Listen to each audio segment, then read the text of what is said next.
প্রতিদিন যে আপনাদের সাথে আমার ডেলি লাইফটা শেয়ার করে থাকি, এই ভিডিওগুলো আমার কে শ্যুট করে দেয়, সারাদিন আমার ক্যামেরাই বা কে ধরে দেয়। তো হাই এভরিওয়ান, আবারও স্বাগত আমার একটি নতুন ভিডিওতে। আশা করছি সকলে খুব ভালো আছেন আর সুস্থ আছেন। আমরাও বেশ ভালো আছি। আজ হলো বুধবার, এখন ঘড়ির কাঁটায় সকাল ওই 8:30 মতো বাজবে।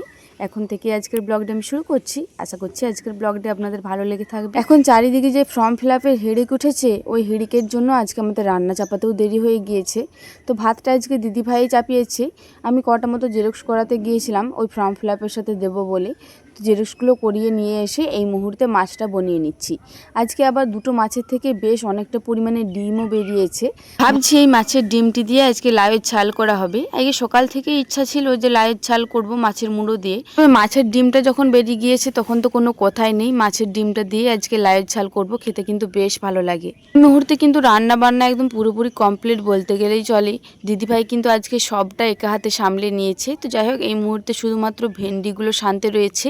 এই সাইডে যে গোটা ভেন্ডিগুলো রাখলাম, এইটা আমার শ্বশুর মশাইয়ের জন্য, কারণ আমার শ্বশুর মশাই সানা ভেন্ডি খায় না, ও গোটা গোটা খেতেই পছন্দ করে। তো সেই কারণে শ্বশুর মশাইয়ের জন্য গোটা ভেন্ডি রেখে দিয়েছি। আর ওইদিকে আমাদের সবার জন্য ভেন্ডিগুলো সেনে নিচ্ছি। তবে ভেন্ডিগুলো ভেবেছিলাম যে কচি, তবে কিন্তু একদম কচি নয়, একটু বুড়ো বুড়ো রয়েছে। আপনারা হয়তো বুঝতেই পারবেন যে একটু ছেপে ছেপে রয়েছে। তো যাই হোক, ভেন্ডি সানার মধ্যে অল্প পরিমাণে নুন, একটু পরিমাণে তেল আর দুধের সর। এই দুধের সরটাই কিন্তু মেন। ভেন্ডি সানার ক্ষেত্রে যদি এই দুধের সর দেওয়া হয় তাহলে খেতে কিন্তু দুর্দান্ত লাগে।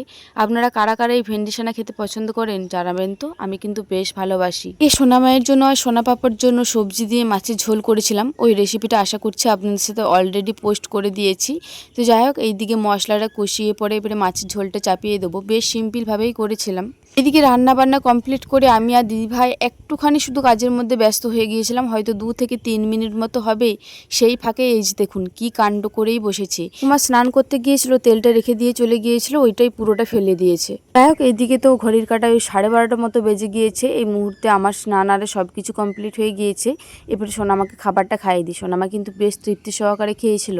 এখন ঘড়ির কাঁটায় বিকাল ওই 6টা মতো বাজবে। আজকে সোনামায়ের পাপা বিশেষ দরকারে একটু বাইরে গিয়েছিল, তো আমার ফোনটাও নিয়ে গিয়েছিল। তো সেই কারণে ভিডিওটা আপলোড দিতে পারিনি।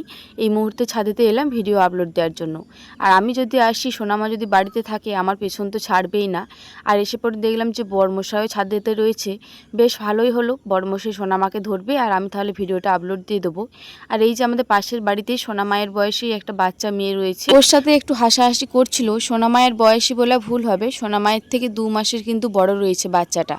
আজকে বাড়িতে এসেছে আমাদের বড় পিসিমা, মানে সোনামায়ের বড় পিসি ঠাম্মা। পিসিমার এই কিছুদিন আগেই হলো দার্জিলিং গিয়েছিল। তো এই দার্জিলিং থেকে সবার জন্য একটা করে টুপি এনেছে। এই যে দেখুন টুপিগুলো কি সুন্দর লাগছে। আর সোনামায়ের টুপিটা লাল কালারের, সোনামাকে পরে কিন্তু বেশ ভালো লাগছিল। সোনামা তো এই টুপিটা ছাড়তেই খুঁজছিল না, ওর তো প্রচণ্ড পরিমাণে পছন্দ হয়েছে। আপনাদের কেমন লাগছে টুপিটা জানাবেন তো। আমার তো কিন্তু দুর্দান্ত লাগছে টুপিটা। আজ সোনামা কিন্তু একটা গিফট পায়নি, পরপর 2টো মতো গিফট পেয়ে গিয়েছে। ওই যে বললাম না, একটু দরকারের জন্য সোনামায়ের পাপা একটু বাইরে গিয়েছিল। আসার পথে সোনামায়ের জন্য একটা সিলভার ব্রেসলেট এনেছে। আপনাদের কেমন লাগছে এটা জানাবেন তো। আমার তো বেশ ভালো লাগছে, একদম দুর্দান্ত লাগছে যাকে বলে। বেশ ইউনিক ডিজাইনটা।